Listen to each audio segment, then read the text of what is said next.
کیا جتنے بھی مریض اپنا مرض لے کر آتے ہیں کیا ان کو کسی بیماری سے شفا بھی ملی ہے؟ کوئی کینسر وغیرہ یا جو آپ بیماریاں بتا رہے ہیں؟ تھا دروازہ میں آدمی بیٹھا ہے، اس کی بیوی ہے، بھی ٹیسٹ کروائے ہیں تو اس کے رحم میں کینسر ہے، ڈاکٹروں نے بتایا، تو اس نے ابھی 7 دم پورے کیے تھے تو الحمدللہ اللہ نے اس کو شفا دیا۔ اب ان کی بہو آئی تھی، ان کو ہیپاٹائٹس سی تھا، وہ خود بتا کے گئی کہ میں نے 6 دم کے بعد ٹیسٹ کروایا، میرا ہیپاٹائٹس سی اللہ تعالیٰ نے ختم کر دیا۔ کبھی 2 کبھی 4 کبھی ایک دن 11 حاضریاں ہوئی تھی۔ السلام علیکم ورحمۃ اللہ وبرکاتہ۔ جی ناظرین و سامعین، آج ہم ظفر اکاڑا والوں کی جانب سے یہاں پر حاضر ہوئے ہیں۔ ہمارے ساتھ ملک پاکستان کی بڑی نامور شخصیت حضرت مولانا محمد نواز چیمہ صاحب موجود ہیں، تو ان سے چند سوالات کرتے ہیں۔ مولانا صاحب، سب سے پہلا سوال یہ ہے کہ آپ کا تعارف تو گجرانوالہ موڑ ایمن آباد کے ساتھ وابستہ تھا، تو لاہور میں آپ کا آنا کب ہوا اور کیسے ہوا؟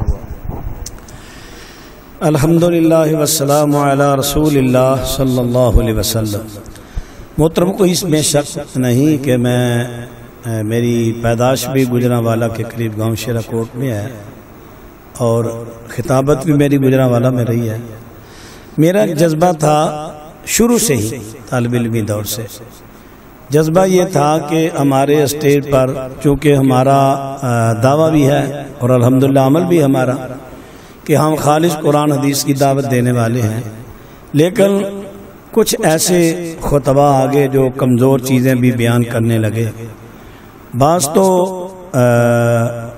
علم نہ ہونے کی وجہ سے بیان کرتے تھے اور بعض جان بوجھ کر بھی ایسی کرتے۔ میں چاہتا تھا کہ ایسا میں ادارہ قائم کروں جس میں فارغ التحصیل جو طلباء علماء ہیں ان کے لیے 1 سالہ یا 2 سالہ کورس رکھا جائے، جس میں باقاعدہ طور پر ان کی تربیت کی جائے، ٹریننگ دی جائے تقریر کرنے کی، کیونکہ کئی ماشاءاللہ بڑے اچھے طریقے سے پڑھ جاتے ہیں لیکن ان کو علم سنانے کا طریقہ نہیں آتا۔ میں چاہتا تھا ان کو مضمون بندی کا طریقہ، اسی طرح بیان کرنے کا طریقہ، اسی طرح صحیح اور ضعیف کو چھانٹی کرنے کا طریقہ ان کو بتایا جائے۔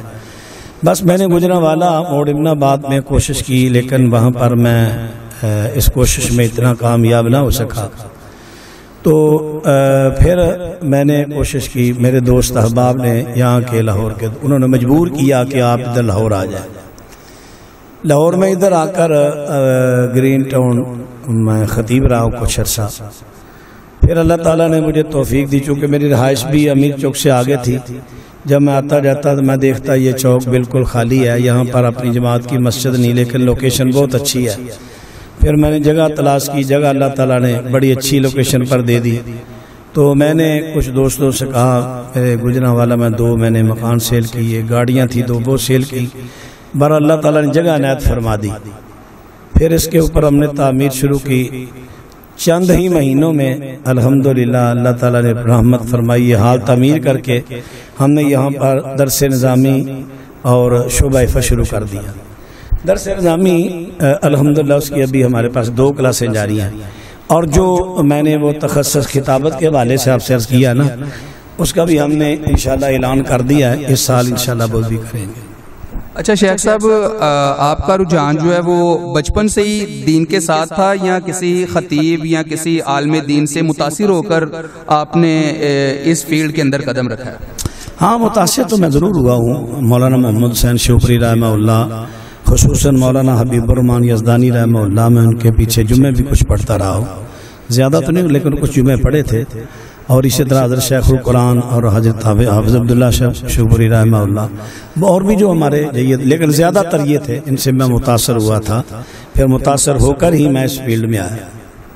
اچھا شیخ صاحب، آپ تقریباً عرصہ دراز کوئی 35-40 سال کا عرصہ گزر گیا کہ آپ خطابت کے میدان میں ہیں، لیکن اب ہم دیکھ رہے ہیں کہ آپ جو ہے وہ دم جھاڑ وغیرہ کی فیلڈ کے اندر بھی آ رہے ہیں، تو اس کی کیا وجہ بنی ہے، یا اتنی دیر سے آپ کا جو ہے نا یہ خطابت کے میدان کے اندر آ کر واز کرنا اور تقاریر اور بیان کرنا، لیکن اچانک سے آپ کا دم جھاڑ وغیرہ کی طرف آنا اور دم وغیرہ کرنا، یہ کب سے ہوا ہے؟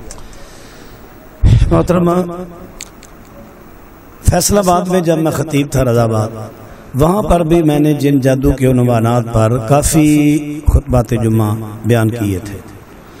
تو ظاہر بات ہے جس مضمون پر انسان جمعہ پڑھاتا ہے اس کی تیاری تو کرتا ہے نا.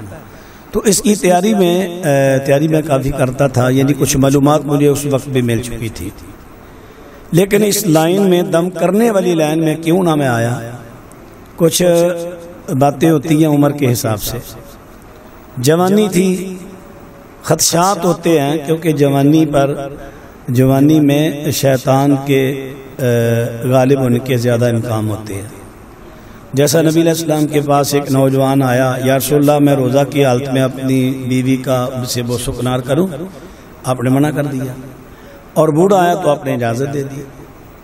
یہ ہمارے سامنے آپ حضرت کا اسوہ حسنہ ہے.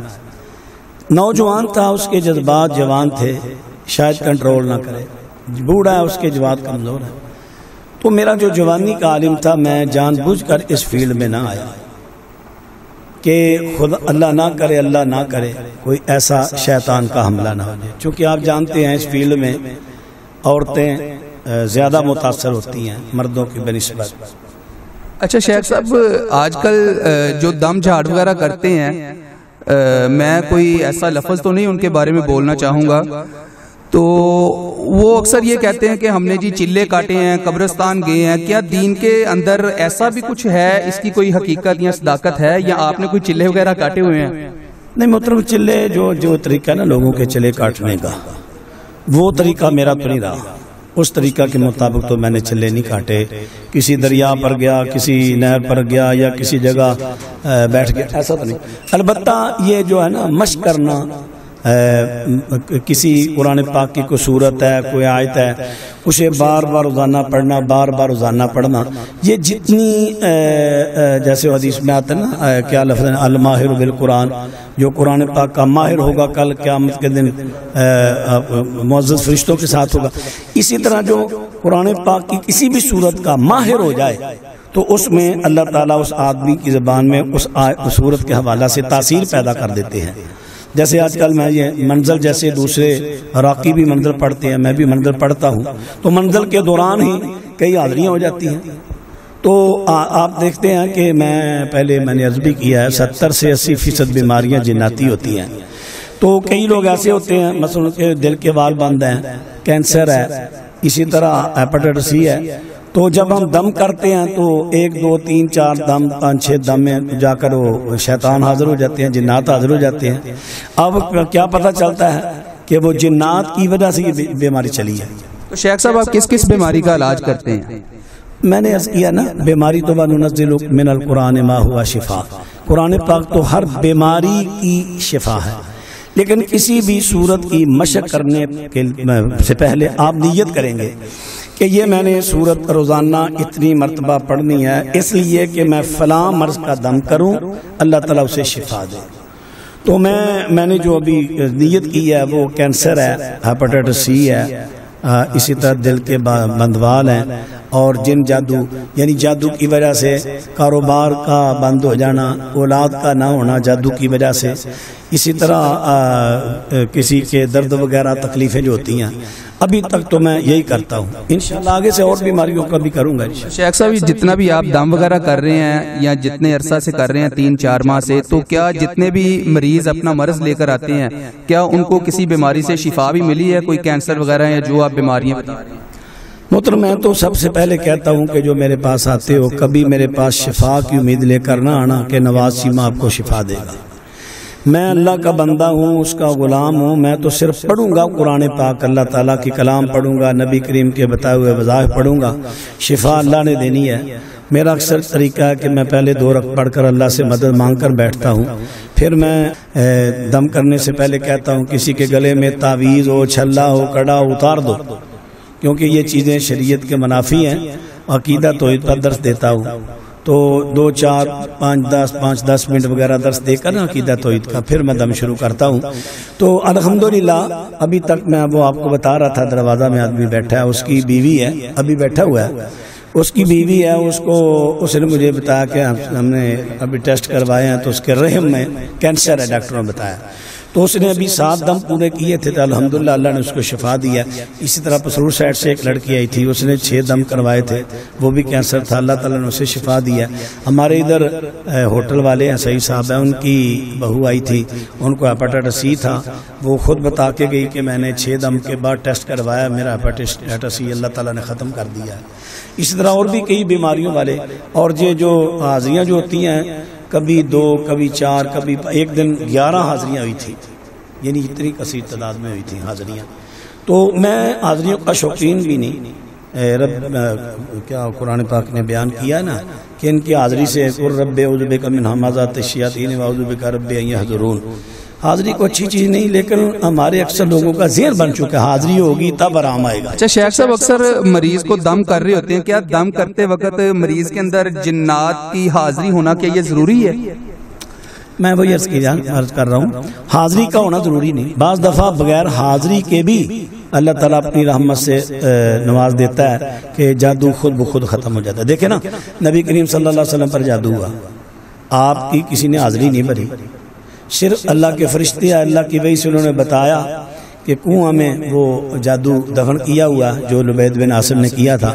آپ وہاں پر گئے، آپ نے دیکھا اس کا پانی سرخ ہے اور اس کے باغات کے جو کھجوروں کے پودے خراب ہو چکے ہیں اس کی جادو کی وجہ سے، تو نبی علیہ السلام نے اسے دفن کر دینے کا حکم دیا۔ ایک ضعیف روایت بھی آتی ہے کہ آپ نے اس کو نکالا اور اس کی 11 گریں تھیں تو 11 آیتیں نازل ہوئیں تو ایک آیت پڑھتے گئے، لیکن یہ روایت ٹھیک نہیں، ضعیف ہے۔ صحیح بات یہ ہے کہ نبی علیہ السلام نے اس کو کنویں کو بند کر دیا۔ سیدہ عائشہ نے عرض کیا تھا یا رسول اللہ آپ اس کو نکلوا لیتے، فرمایا عائشہ جب اللہ نے مجھے شفا دی میں کیوں لوگوں کو فتنہ میں ڈالوں؟ تو دیکھیں بغیر حاضری کے اللہ نے شفا دے دی تھی، اس لیے بغیر حاضری کے بھی اللہ تعالیٰ کئی لوگوں کو شفا دے دیتا ہے اور بعض کی حاضری بھی ہو جاتی ہے۔ اچھا شیخ صاحب، اکثر اوقات ایسا ہوتا ہے کہ انسان جو ہے اس کے اندر جنات وغیرہ کی حاضری ہوئی ہے، تو وہ شیطان اگر تو مسلمان ہو تو وہ اس بات کے اوپر آمادہ ہو جاتا ہے نکلنے کے لیے، تو بعض کفار جنات ہوتے ہیں، شیاطین ایسے ہوتے ہیں کہ وہ ہٹ دھرم ہوتے ہیں، تو وہ نکلنے کا نام تک نہیں لیتے، تو کیا ان دونوں کا الگ الگ دم ہے؟ نہیں، دم تو وہی ہوتا ہے، قرآن پاک کی آیات ہیں۔ اصل بعض ایسے ہوتے ہیں، مثلا یہ جو ہاروت ماروت والی آیت ہے، بعض اس آیت پر حاضر ہو جاتے ہیں، بعض ایسے ہوتے ہیں جو اللہ تعالیٰ کی جتنی صفات والی آیات پڑھیں اس پر حاضر ہو جاتے ہیں، بعض ایسے ہوتے ہیں کہ آیات سحر پر حاضر ہو جاتے ہیں۔ پھر جب وہ اکڑتے ہیں تو ہم ان سے قرآن پاک کی کچھ آیت پڑھتے ہیں، پھر جو ہم نے بیری والا پانی دم کیا ہوتا ہے ان پر چھڑکتے ہیں تو ان کو ایسے محسوس ہے جیسے ہم پر کسی نے تیزاب پھینک دیا۔ پھر وہ آیات پڑھتے ہیں، آیات سے ان کو آگ لگتی ہے، آگ سے مراد سٹ جلتے نہیں، یعنی آگ سے وہ تکلیف ہوتی ہے ہم سب۔ پھر اسی طرح بعض کو جسمانی تکلیف بھی ہم دیتے ہیں۔ اچھا شیخ صاحب، بعض اوقات ایسا بھی ہوتا ہے کہ یہ سوال ذہن میں آتا ہے کہ جنات کو اللہ نے آگ سے پیدا کیا، تو آپ فرما رہے ہیں کہ ان کو آگ تکلیف دیتی ہے، وہ تو مخلوق ہی آگ کی پیدا کی ہوئی ہے لیکن اس کے باوجود اس کو آگ کے ساتھ تکلیف ہوئی، یہ کس طرح ممکن ہے؟ جیسے انسان مٹی سے پیدا ہوا، مٹی کوئی اس کو مٹی کا ڈلا پکڑ کے مارے اس کو تکلیف ہوگی یا نہیں؟ مٹی سے مٹی ماری ہے نا، وہ اسی طرح جنات کا جو بڑا باپ تھا وہ آگ سے پیدا ہوا، بعد میں اس میں یہ چیزیں، جیسے نبی علیہ السلام نے فرمایا تھا نا کہ میں نے ایک جن کو پکڑ لیا اور اس کا گلا دبایا تو اس کی رطوبت میرے ہاتھ پر لگی۔ اب دیکھیں ہے تو آگ، لیکن آگ اور رطوبت کا کیا جوڑ ہے؟ رطوبت نہیں کر رہی ہے اس میں، وہ اس کی ابتدا آگ سے ہوئی ہے، جیسے ہماری ابتدا مٹی سے ہوئی۔ اب یہ ہمارا کیا گوشت پوش ہے، خون ہے، ہڈیاں ہیں، اسی طرح اس کی ابتدا۔ اچھا، یہ تھے مولانا نواز چیمہ صاحب، ماشاءاللہ اچھی گفتگو ہوئی ہے دم جھاڑ کے حوالے سے اور جنات کے حوالے سے۔ انشاءاللہ ثم انشاءاللہ نیکسٹ پروگرام میں ملاقات ہوگی مولانا صاحب سے اور مزید اسی موضوع کے اوپر سوال کیے جائیں گے۔ جزاک اللہ خیر، السلام علیکم ورحمۃ اللہ وبرکاتہ۔